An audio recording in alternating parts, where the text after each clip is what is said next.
My Govanen. Welcome to the Tolkien Lore Channel. I'm the Tolkien Geek, and I am continuing my Silmarillion synopsis with Chapter 6 of the Quinta Silmarillion of Feanor and the Unchaining of Melkor. You may remember from a few chapters back that Melkor had been defeated by the Valar at the coming of the Elves, and they decided to keep him in prison for 3 ages, and then allow him to sue for pardon at that point and kind of rejudge his case.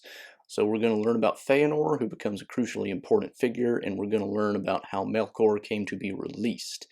And that is going to set in motion a lot of different things.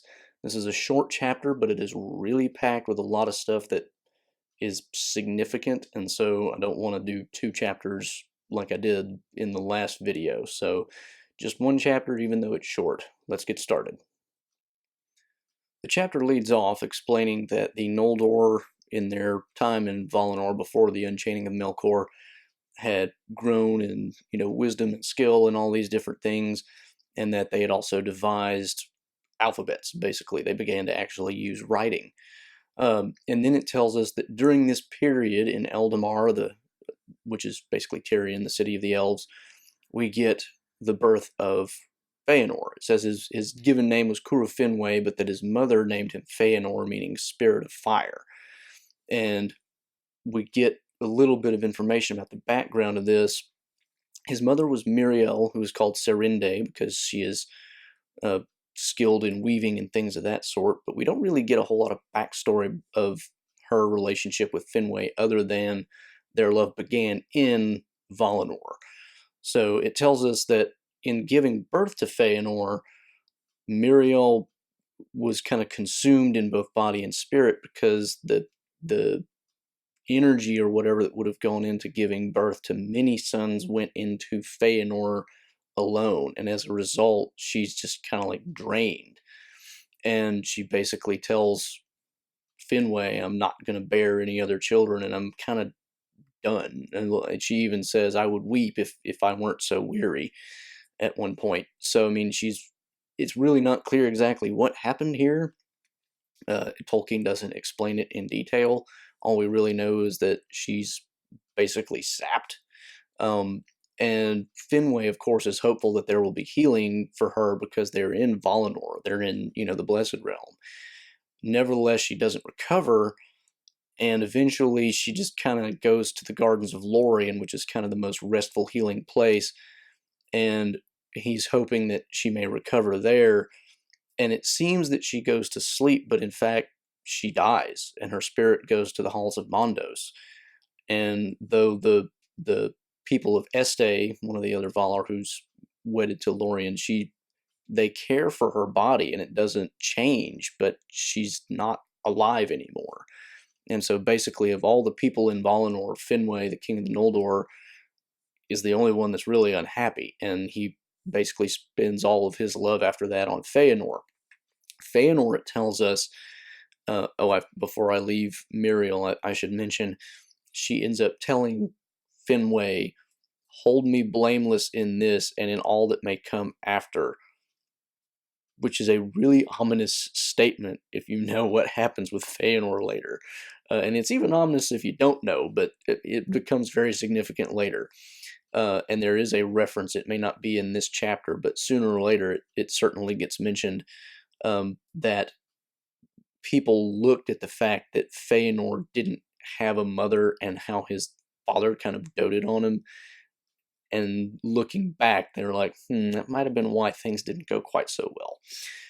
Anyway, Feanor, it tells us, has raven dark hair but piercingly bright eyes, that he becomes the most gifted in skill and tongue of all the elves, that he devises a better alphabet than was used before, and he also learns how to make gems that are brighter than the ones that come from the earth by the use of skill. It tells us that his earliest attempts basically result in colorless gems, but that when hit by the light, they reflect all kinds of different colors. That gives us an early look at Feanor's life. Now let's look at a little more of what we get about him before we get to Melkor. Feanor, it tells us, is a bit of a hard nose in the sense that he doesn't change his mind very easily. None ever forced him to change his mind, and very few ever did so by argument or persuasion. In his youth, he married Nerdanel, who was the daughter of the greatest smith of all the Noldor and the greatest friend of Aule, and from him he learned a lot in terms of smithcraft. Nerdanel, it tells us, was also very firm of will, but was more patient and more interested in understanding minds than in dominating them, which is kind of what Feanor is a little more apt to do, which becomes significant later as well.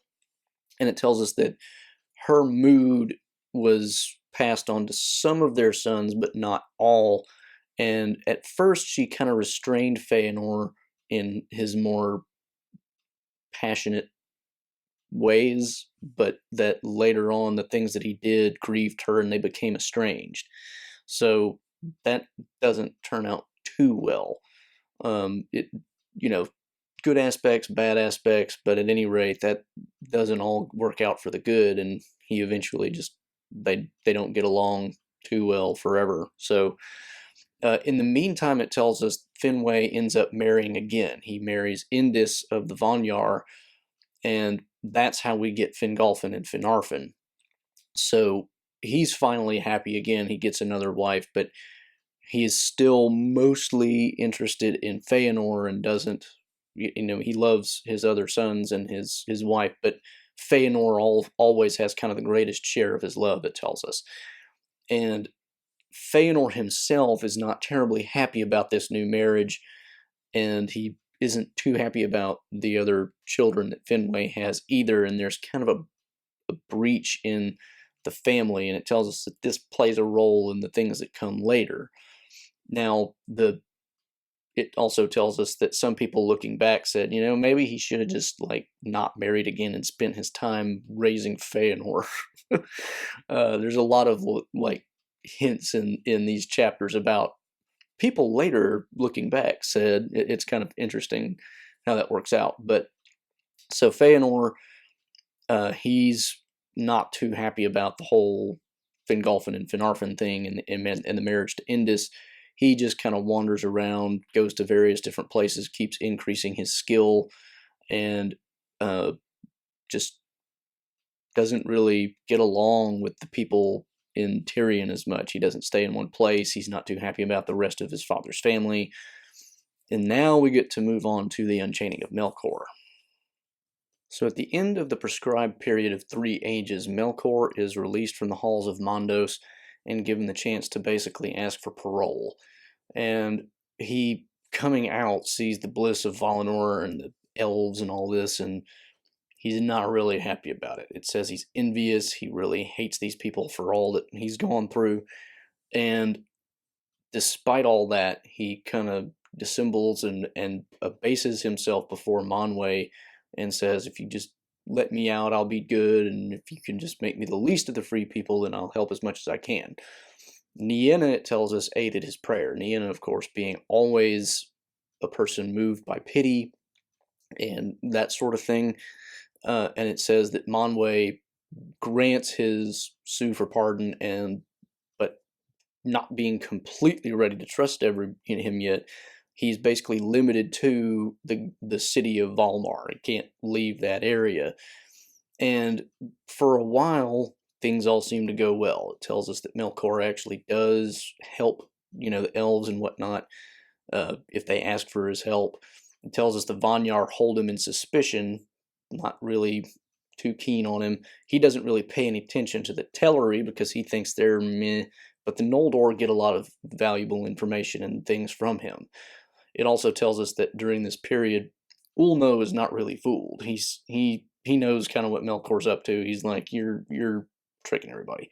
Manwë, on the other hand, it tells us, not having any hint of evil in him, doesn't really understand Melkor in that way. He doesn't understand how he could still be that evil and be that deceptive, so he's just kind of blissfully ignorant in a sense. And also, in addition to Ulmo not really being fooled, Tulkas, every time he passes by, clenches his fist. He's like, I don't like you. So Tulkas isn't too happy about the situation either. Nevertheless, Melkor is free to roam around, and he does. And over time, because he's, on good behavior, he gets a little more freedom and things like that. He does impart knowledge to the Noldor who seek it out. And later it tells us he will claim that most of what Feanor later did, he learned from Melkor, but it tells us we're pretty sure that's not true, because Feanor didn't really ask for anybody's advice except maybe his own wife's. And also, Feanor hated Melkor more than just about anybody. So it tells us that Melkor's just lying there. So we get, again, little subtle hints about things that are coming up in the near future. And that's really what this chapter is. This chapter really sets up the coming conflicts, because Feanor and Melkor, those two are the key instruments in what will set up basically the rest of the Silmarillion. So I know we've been going through a lot of chapters that are kind of just slowly building to set up the scene. We're going to start moving forward a little bit faster now, and things are going to get more interesting. So stay tuned for future videos. So, hope you enjoyed that video, found it enlightening. Hope you get a little bit of a taste of what's coming up, because it's about to start happening a lot faster. If you did enjoy the video, please do give it a thumbs up and share it around. And as usual, I will put a link to the playlist for the Silmarillion synopsis in the link in the description below, so you can keep up with it that way, and you can share that playlist with others of your friends or people you know who try to get into Silmarillion but just can't quite manage it. I mean, I know a lot of people have that issue. They love Lord of the Rings, they try to read the Silmarillion, they're just like, I can't do it. So do share that around for people like that. If you want to follow the channel generally, I will be interspersing things besides the Silmarillion synopsis every now and then, as you may have noticed. If you want to follow the channel, you can do so over on Twitter at JRRTLore. Post all my videos there. And you can also, of course, subscribe over here. You can find two of my previous videos here. And of course, I will link to my Patreon in the description below as well. Until the next time, I'm the Tolkien Geek signing out for the Tolkien Lore channel. Namaste.